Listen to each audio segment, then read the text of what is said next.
How to create text animation video with CapCut. CapCut use करके तुम मेरी तरह ऐसा वीडियो बना सकते हो। चलो वीडियो को स्टार्ट करें। पहले कैपकट ऐप को ओपन कर लेना, फिर मेरी तरह एक ब्लैक बैकग्राउंड सिलेक्ट करना। बैकग्राउंड सिलेक्ट करने के बाद टेक्स्ट पे क्लिक करके ऐड टेक्स्ट पे क्लिक करना। फिर आप जो नाम वर्ड लिखना चाहते हो लिख सकते हो। मैं मेरे यूट्यूब चैनल का नाम लिख देता हूँ।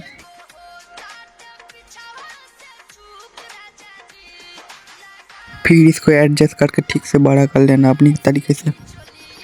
फिर फर्स्ट लेयर को क्लिक करके इसको कॉपी कर लेना। कॉपी करने के बाद सेकंड लेयर पे क्लिक करना। सेकंड लेयर पे क्लिक करने पर स्टाइल पे जाके कलर पे क्लिक करने के बाद ब्लैक के पास जो कलर है उस कलर को सिलेक्ट करना।